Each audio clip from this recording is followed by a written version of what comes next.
Hi hello ನಮಸ್ತೆ, ಎಲ್ಲರೂ ಹೇಗಿದ್ದೀರಾ? ಚೆನ್ನಾಗಿದ್ದೀರಾ ಅನ್ಕೊಂತೀನಿ. ಇವತ್ತು ನಾನು ನಿಮಗೆ ತರಕಾರಿ ಹಾಕಿ ನೂಡಲ್ಸ್ ಮಾಡೋದು ಹೇಗೆ ಅಂತ ತೋರಿಸ್ಕೊಡ್ತೀನಿ. ಮಕ್ಕಳು ಯೂಶಲ್ ಆಗಿ ನೂಡಲ್ಸ್ ಅಂಡ್ ಮ್ಯಾಗಿ ಅಂತ ಕೇಳ್ತಿರ್ತಾರಲ್ವಾ. ತರಕಾರಿ ಹಾಕಿ ಅವ್ರಿಗೆ ನೂಡಲ್ಸ್ ಮಾಡಿಕೊಟ್ರೆ ಅವರು ಖುಷಿಯಾಗಿ ನೂಡಲ್ಸ್ ತಿಂತಾರೆ, ನಾವು ಅವ್ರಿಗೆ ತರಕಾರಿ ತಿನ್ನಿಸ್ದಂಗಿರುತ್ತೆ. ತರಕಾರಿ ಸ್ಪೆಷಲ್ ನೂಡಲ್ಸ್ ಮಾಡೋದು ಹೇಗೆ ಅಂತ ನೋಡೋಣ. ನೂಡಲ್ಸ್ ಮಾಡೋಕ್ಕೆ ಬೇಕಾಗಿರೋ ಸಾಮಗ್ರಿಗಳು: ನಾನು ಇಪ್ಪಿ ನೂಡಲ್ಸ್ ತೊಗೊಂಡಿದ್ದೀನಿ. ವೆಜಿಟೇಬಲ್ಸ್ ಯಾವ್ದು ಬೇಕೋ ತೊಗೋಬೋದು. ಇದರಲ್ಲಿ ನಾವು ಬೀನ್ಸು, ಸೀಬೆ ಬದನೆಕಾಯಿ, ಕ್ಯಾರೆಟು ಮತ್ತು ಒಗ್ಗರಣೆಗೆ ಈರುಳ್ಳಿ ಮತ್ತು ಟೊಮೊಟೊ ತೊಗೊಂಡಿದ್ದೀನಿ. ಇದ್ರ ಜೊತೆಗೆ ನಾವು ಏನು ವೆಜಿಟೇಬಲ್ ಇರುತ್ತೋ ಮನೇಲಿ ಅದು ಹಾಕ್ಬೋದು. ಆಲೂಗಡ್ಡೆ, ಎಲೆಕೋಸು ಯಾವ್ದು ಬೇಕೋ ತೊಗೋಬೋದು. ಮೊದಲಿಗೆ ಒಂದು ಕುಕ್ಕರ್ ಇಟ್ಕೊಂಡು ಅದಕ್ಕೆ ಸ್ವಲ್ಪ ನೀರು ಹಾಕಿದ್ದೀನಿ. ಅದ್ರ ಜೊತೆಗೆ ನಾವೇನೇನು ತರಕಾರಿ ತೊಗೊಂಡಿದ್ದೀವಲ್ಲ ಅದನ್ನೆಲ್ಲ ಬೇಯಿಸ್ಕೋಬೇಕು. ಮೊದಲಿಗೆ ಕ್ಯಾರೆಟು, ಬೀನ್ಸು, ಸೀಮೆ ಬದನೆಕಾಯಿ ಇವೆಲ್ಲ ಹಾಕಿ 2 ವಿಷಲ್ ಕೂಗಿಸ್ಕೊತೀನಿ. ಕುಕ್ಕರ್ ಕೂಗೋಷ್ಟರಲ್ಲಿ ನಾವು ಇಪ್ಪಿ ನೂಡಲ್ಸ್ನೆಲ್ಲ ತೆಗೆದಿಟ್ಕೋಬೇಕು. ಜೊತೆಗೆ ಮಸಾಲ ಯಾವತ್ತಿಗೂ ನಾವು ಕಪ್ಪಗೆ ಹಾಕ್ಕೋಬೇಕು. ಒಂದೊಂದು ಸಲ ಎಕ್ಸ್ಪೈರಿ ಡೇಟ್ ಆಗಿರುತ್ತೆ, ಗೊತ್ತಾಗ್ದಿರ ನಾವು ಹಂಗೆ ಹಾಕ್ತೀವಿ. ಮೊದಲಿಗೆ ಒಂದು ಕಡಾಯಿ ಇಟ್ಕೊಂಡಿದ್ದೀನಿ. ಒಗ್ಗರಣೆಗೆ 4 ಸ್ಪೂನ್ ಎಣ್ಣೆ ಹಾಕ್ಕೊಂಡಿದ್ದೀನಿ. ಎಣ್ಣೆ ಕಾದಿದೆ. ಈಗ ಸಾಸಿವೆ, ಜೀರಿಗೆ, ಉದ್ದಿನಬೇಳೆ ಮತ್ತು ಕಡಲೆಬೇಳೆ, ಅದಕ್ಕೆ ಸ್ವಲ್ಪ ಕರಿಬೇವು ಸೊಪ್ಪು ಹಾಕ್ಕೊಂಡೆಲ್ಲ ಚೆನ್ನಾಗಿ ಫ್ರೈ ಮಾಡ್ಕೋಬೇಕು. ಇದಕ್ಕೆ ನಾನು ಸ್ವಲ್ಪ ಇಂಗು ಹಾಕ್ಕೊತೀನಿ. ಇದಕ್ಕೆ ಸ್ವಲ್ಪ ಅರಿಶಿನ ಹಾಕ್ಕೋಬೇಕು. ಯಾಕೆ ಅಂದರೆ ನಾವಿವಾಗ ವೆಜಿಟೇಬಲ್ಸ್ ಏನೇ ಹಾಕ್ತೀವಲ್ಲ ಅಲ್ಲಿ ಏನೇ ಬ್ಯಾಕ್ಟೀರಿಯಾ ಇದ್ರೂ ಅದನ್ನು ಕಿಲ್ ಮಾಡುತ್ತೆ. ಚೆನ್ನಾಗಿ ಫ್ರೈ ಆಗಿದೆ. ಇವಾಗ ಈರುಳ್ಳಿ ಹಾಕ್ಕೊಳ್ಳೋಣ. ಈರುಳ್ಳಿ ಹಾಕ್ಕೊಂಡು ಈರುಳ್ಳಿ ಕೂಡ ಚೆನ್ನಾಗಿ ಫ್ರೈ ಮಾಡ್ಕೋಬೇಕು. ಇವಾಗ ಈರುಳ್ಳಿ ಚೆನ್ನಾಗಿ ಫ್ರೈ ಆಗಿದೆ. ನೆಕ್ಸ್ಟು ಟೊಮೊಟೊ ಹಾಕ್ಕೊಂಡು ಟೊಮೊಟೊ ಕೂಡ ಫ್ರೈ ಮಾಡ್ಕೋಬೇಕು. ಟೊಮೊಟೊ ಇವಾಗ ಸ್ವಲ್ಪ ಫ್ರೈ ಆಗಿದೆ. ಲಿಡ್ ಕ್ಲೋಸ್ ಮಾಡಿದ್ರೆ ಅದು ಚೆನ್ನಾಗಿ ಬೇಯುತ್ತೆ. ಈಗ 2 ಮಿನಿಟ್ಸ್ ಆದಮೇಲೆ ನೋಡಿ ಟೊಮೊಟೊ ಚೆನ್ನಾಗಿ ಬೆಂದಿದೆ. ಇದನ್ನು ನಾವು ಸ್ವಲ್ಪ ಸ್ಮ್ಯಾಶ್ ಮಾಡ್ಕೋಬೇಕು. ಸ್ಮ್ಯಾಶರ್ ಇಟ್ಕೊಂಡು ಚೆನ್ನಾಗಿ ಸ್ಮ್ಯಾಶ್ ಮಾಡ್ಕೊಳ್ಳೋಣ.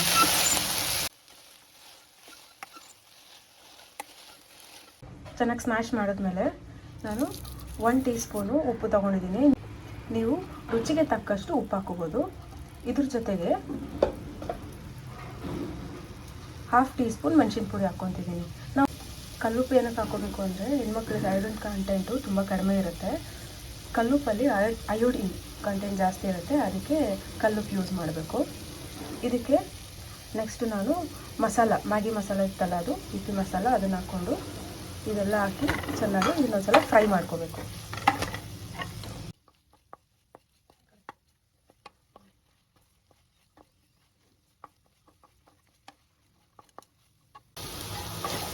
ಚೆನ್ನಾಗಿ ಫ್ರೈ ಆಗಿದೆ. ಮತ್ತು ನಾವು ನೋಡಿ ತರಕಾರಿ ಚೆನ್ನಾಗಿ ಬೆಂದಿದೆಲ್ಲ 2 ವಿಷಲು ಕೂಗಿಸ್ಕೊಂಡಿದ್ದೀನಿ. ಈ ತರಕಾರಿ ಎಲ್ಲ ಇದಕ್ಕೆ ಹಾಕ್ಕೋಬೇಕು. ತರಕಾರಿ ಎಲ್ಲ ಹಾಕ್ಕೋಬೇಕು. ಅದ್ರ ಜೊತೆ ನೀರು ಕೂಡ ಇರುತ್ತಲ್ಲ, ಅದು ನೀರು ಹಾಕ್ಕೊಳ್ಳಿ. ಆ ನೀರಲ್ಲೇ ಪ್ರೋಟೀನ್ ಇರೋದು, ಜಾಸ್ತಿ ಪ್ರೋಟೀನ್ ಇರುತ್ತೆ. ಈಗ ಚೆನ್ನಾಗಿ ಮಿಕ್ಸ್ ಮಾಡ್ಕೊಳ್ಳೋದು.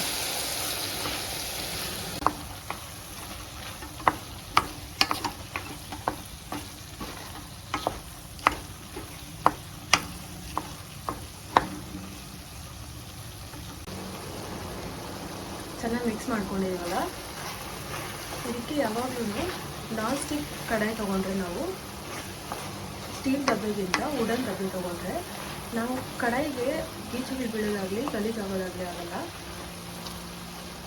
ಇವಾಗ ಇದಕ್ಕೆ ನೀರು 1 ಚಮಚಷ್ಟು ನೀರು ಹಾಕ್ಕೋಬೇಕು. ನೀವು ಎಷ್ಟು ಕ್ವಾಂಟಿಟಿ ತೊಗೊಂಡಿದ್ದೀರಾ ಮ್ಯಾಗಿ ಅದ್ರ ಬೇಸ್ ಮೇಲೆ ನೀರು ಹಾಕ್ಕೋಬೇಕು. ಸಿಂಗಲ್ ಮ್ಯಾಗಿ ತೊಗೊಂಡ್ರೆ 1 ಗ್ಲಾಸ್ ವಾಟರ್ ಸಾಕು, 1 ಕಾಫಿ ಕಪ್ ಗ್ಲಾಸ್ ವಾಟರು.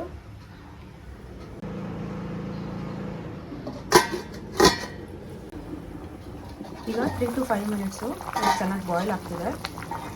ಇವಾಗ ದೊಡ್ಡ ಚೊಂಬು ನೀರು ತೊಗೊಂಡಿದ್ವಲ್ಲ, ಅದಕ್ಕೆ ನಾನು 5 ಇಪ್ಪಿ ತೊಗೊಂಡಿದ್ದೀನಿ, 5 ಇಪ್ಪಿ ನೂಡಲ್ಸ್. ಇದನ್ನೆಲ್ಲ ಚೆನ್ನಾಗಿ ಪ್ರೆಸ್ ಮಾಡ್ಕೊಳ್ಳೋಣ. ಪ್ರೆಸ್ ಮಾಡ್ಕೊಂಡ್ಮೇಲೆ ಒಂದು 2 ಮಿನಿಟ್ಸ್ ಹಂಗೆ ಬಿಡೋಣ. 2 ಮಿನಿಟ್ಸ್ ಆದಮೇಲೆ ಇದೆಲ್ಲ ಚೆನ್ನಾಗಿ ಮಿಕ್ಸ್ ಮಾಡ್ಕೊಂಡ್ಮೇಲೆ ಒಂದು 5 ಮಿನಿಟ್ಸ್ ಚೆನ್ನಾಗಿ ಬಾಯ್ಲ್ ಮಾಡಿದ್ರೆ ನೂಡಲ್ಸ್ ರೆಡಿ ಆಗುತ್ತೆ. ಈಗ ಚೆನ್ನಾಗಿ ಮಿಕ್ಸ್ ಮಾಡ್ಕೊಂಡಿದ್ದೀವಲ್ಲ, 2 to 3 ಮಿನಿಟ್ಸು ಇದು ಚೆನ್ನಾಗಿ ಬಾಯ್ಲ್ ಆಗೋದಕ್ಕೆ ಬಿಡೋಣ. ಈಗ 2 ಮಿನಿಟ್ಸ್ ಆದಮೇಲೆ ನೋಡಿ ಮಿಕ್ಸ್ ಮಾಡ್ಕೊಳ್ಳೋಣ. ಏನಕ್ಕೆ ನಾವು ಸ್ಟಾರ್ಟಿಂಗಲ್ಲೇ ಮಿಕ್ಸ್ ಮಾಡೋದು ಬೇಡ ಅಂತಂದೆ ಅಂದರೆ ಅದು ಎಲ್ಲನೂ ಮುರಿದೋಗುತ್ತೆ, ನೂಡಲ್ಸ್ ಎಲ್ಲ ಮುರಿದೋಗುತ್ತೆ. ನೋಡಿ ಈ ಥರ ಉದ್ದ ಬರಲ್ಲ, ಲಾಂಗ್ ನೂಡಲ್ಸ್ ಬರಲ್ವಲ್ಲ, ಅದಕ್ಕೆ 2 ಮಿನಿಟ್ಸ್ ಆದಮೇಲೆ ನಾವು ಮಿಕ್ಸ್ ಮಾಡಿಕೊಂಡ್ರೆ ಲಾಂಗ್ ನೂಡಲ್ಸ್ ಬರುತ್ತೆ ಈ ಥರ. ನೋಡಿ ನೂಡಲ್ಸ್ ರೆಡಿ ಇದೆ, ವೆಜಿಟೇಬಲ್ ನೂಡಲ್ಸ್. ತುಂಬ ಟೇಸ್ಟಿ ಆ್ಯಂಡ್ ಎಮ್ಮಿ ನೂಡಲ್ಸ್ ರೆಡಿ ಇದೆ. ಎಲ್ಲರೂ ಟ್ರೈ ಮಾಡಿ, ಹೇಗಿದೆ ಅಂತ ಕಮೆಂಟ್ ಮಾಡಿ, ಟ್ರೈ ಮಾಡಿ. Like, share and subscribe to Pakamrutha channel. Thank you.